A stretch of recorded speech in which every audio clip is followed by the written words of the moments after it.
I've decided to split the $3 million between my mother and myself. This choice arose shortly after my father's funeral. While examining the inheritance documents, Jack, without seeking permission, commented, "Kelly, don't be too greedy. Finally, I can quit my job." Expressing gratitude towards the deceased, I inadvertently asked, "Are you talking about my dad?" Ignoring my confusion, Jack and my mother-in-law enthusiastically discussed plans to buy a new car and go shopping. Faced with this unexpected turn of events, I could no longer contain my emotions. Burdened with household chores, I asked for money, and to top it off, they insulted my father. I didn't want to live with Jack and my mother-in-law anymore. Suppressing my anger, I forced a smile and replied, "Sure, feel free to use the money as you and my mother-in-law please." I am Kelly Cohan, a 38-year-old housewife working alongside my husband. My parents were doctors who ran a well-reputed clinic in our hometown.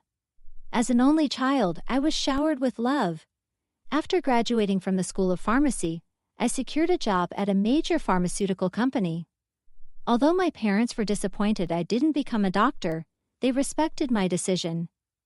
10 years ago, my mother unexpectedly died in an accident, leaving me and my father devastated. During those difficult times, Jack, then my boyfriend, supported me.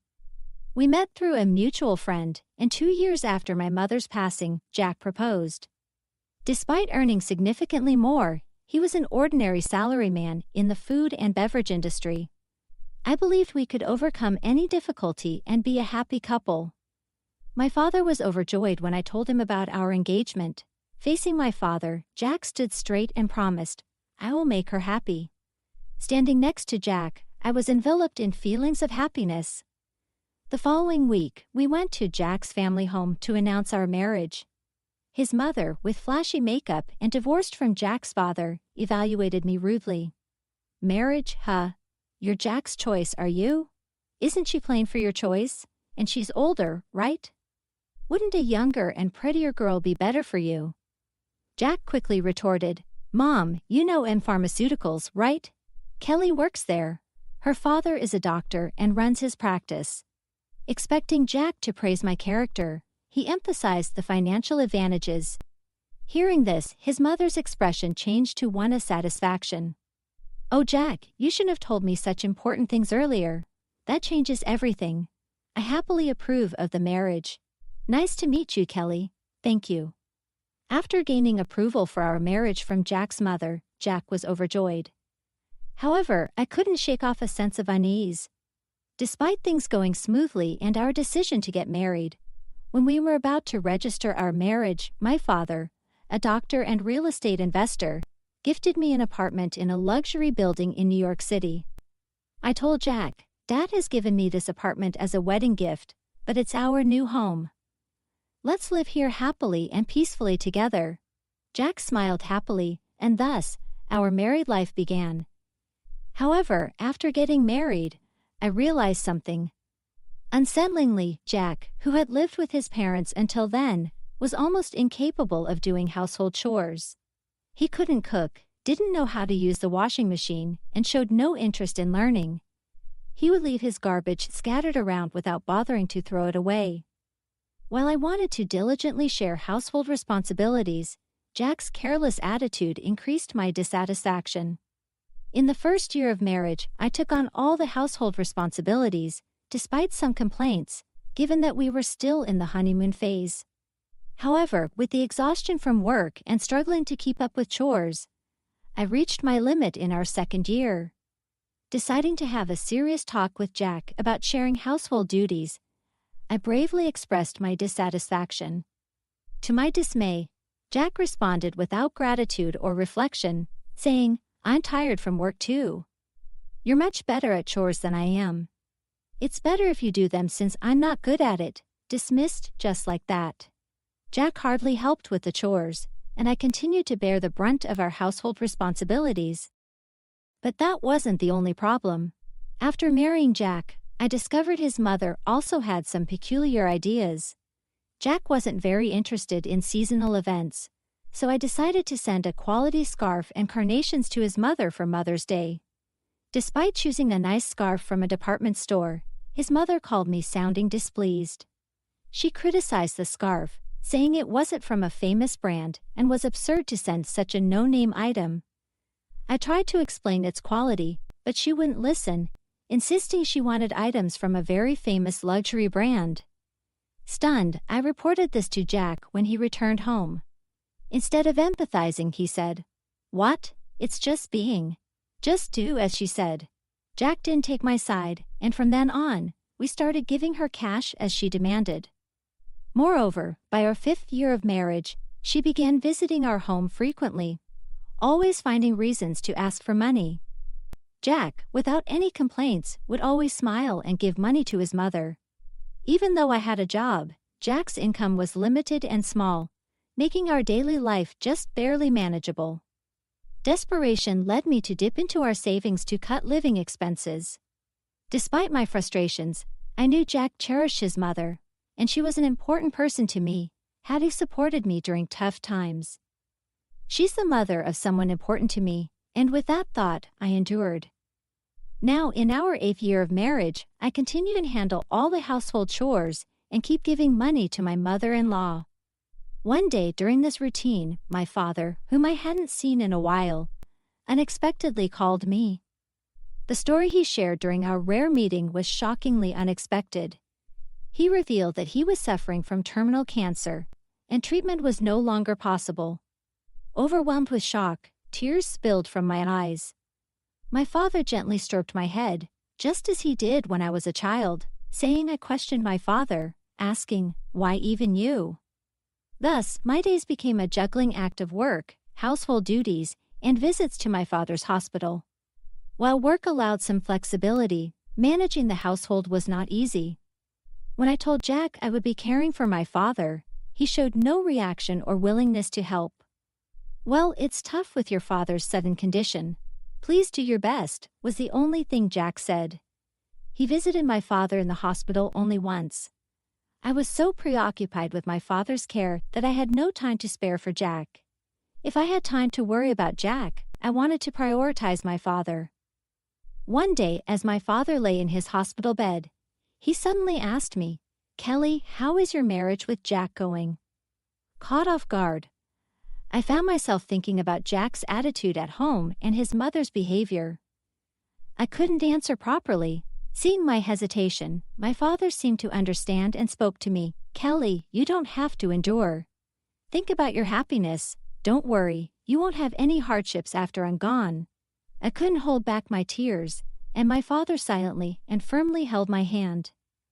3 months later, the inevitable moment arrived.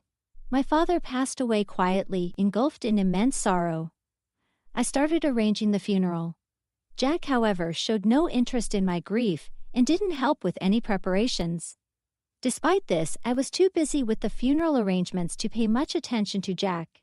Many friends and acquaintances attended my father's funeral, making it a heartfelt farewell. Even the indifferent Jack and his mother attended. The day after the funeral, I received a call from a lawyer about my father's inheritance. I arranged a meeting with the lawyer and listened to the explanation. The information was all new and quite surprising. After deducting taxes like inheritance tax, my father's estate amounted to over $3 million. He had not only earned income as a doctor, but also made real estate investments, leaving behind such a vast fortune, all of it to be inherited by me, his only daughter. Wrapped in surprise and gratitude, yet trembling at the thought of handling such a huge amount of money, I proceeded with the inheritance process. After returning home, I spread out the documents received from the lawyer on my desk. Reading through them, exhaustion overwhelmed me, and I ended up dozing off on the sofa for a short while. When I awoke, I heard the cheerful voices of Jack and his mother from afar. "Huh, Jack, and mother too. When did you come?" As I spoke, Jack approached me with a beaming smile, saying, "Yes, Kelly, well done." Confused by his sudden excitement, I noticed the documents in Jack's hand. They were the inheritance papers I had received from the lawyer.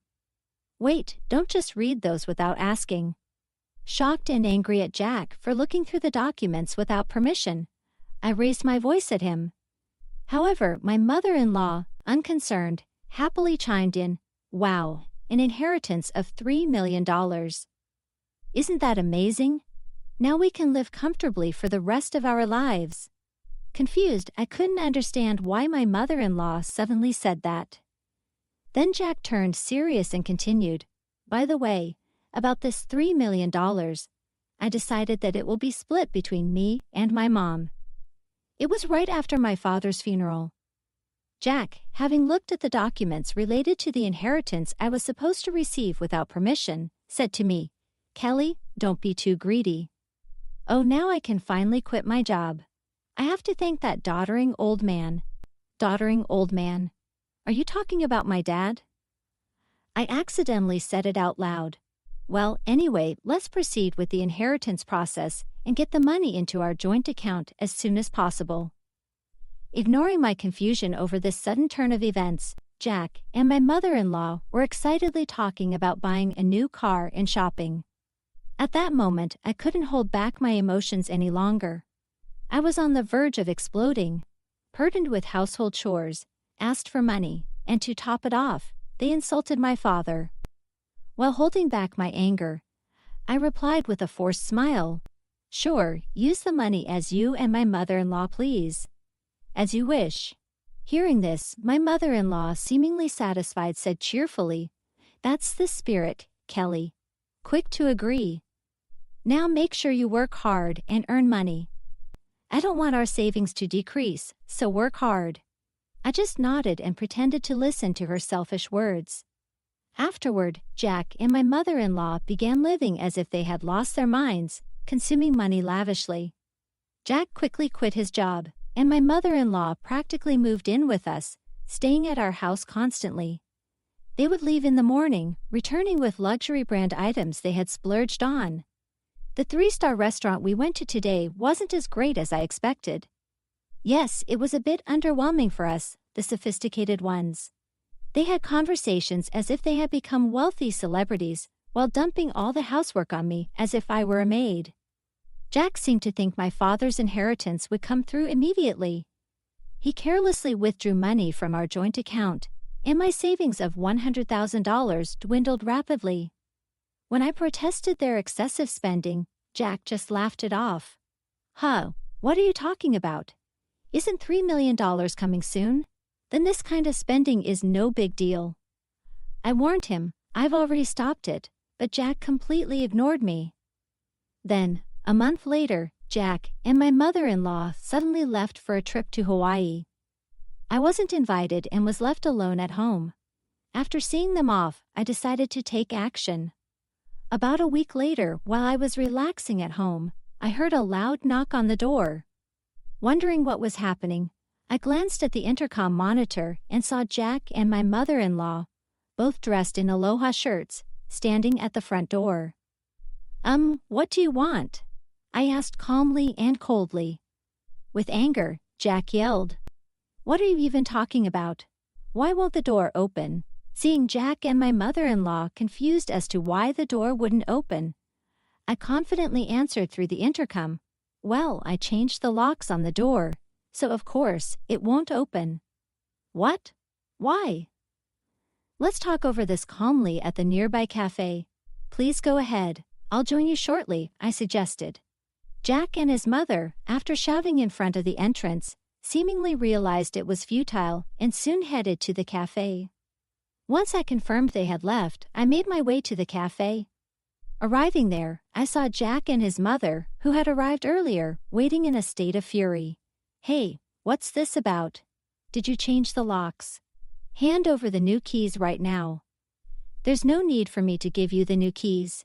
You both need to leave that house," I calmly told Jack and his mother. Facing a visibly angry Jack, I presented a piece of paper. It was a divorce petition I had already filled out. "Divorce? You're serious about divorcing me?" His mother was equally shocked and bewildered. "Kelly, why has it come to this?" I spoke quietly to the two who were panicking and flustered. "By the way, you've been spending lavishly every day. Are you sure your finances are okay? Jack retorted vehemently, spitting as he spoke. What money? Of course it's fine. Your father's inheritance is coming, right? There should still be over $50,000 in our joint account. Look, I'll show you right now. Saying this, Jack took out his smartphone and opened the banking app to check the account. At that moment, his expression changed abruptly. What? What's this? Why is the money gone? It was there just the other day. Hearing Jack's words, his mother also hurriedly looked at her phone, her face showing confusion. I revealed the truth to them as they were panicking, not understanding the situation. Of course, it's gone. I'm divorcing you, so I moved that $50,000 to my account as part of the property division. What? What do you mean? Jack's face turned to anger for a moment, but then he smirked as if remembering something. Fine, I'll divorce you, then transfer the inheritance you got from your dad right away. After all, property acquired during the marriage is split half and half in a divorce, right? Well, you might be misunderstanding something, I replied. Why didn't you know? The inheritance I received, even though it was during our marriage, doesn't count for property division. There was a moment of silence between us. Then Jack and his mother's expressions changed drastically. Perhaps they truly believed they would receive part of my inheritance. I was just astonished and could only sigh in disbelief. No, that can't be true. That's impossible. Her face turned red with a mix of denial and anger. Please check for yourself, I said mockingly. Jack started frantically searching on his smartphone. It says here, property inherited by one spouse from a parent is considered separate property. Therefore, it's not subject to division and can't be split between the spouses. Seriously? His mother too looked at the screen in shock. Then Jack approached me, pleading desperately. Kelly, please don't divorce me. I have no savings and no job. How am I supposed to live if you divorce me? Faced with Jack's whimpering plea, I spoke to him clearly and firmly. What are you talking about?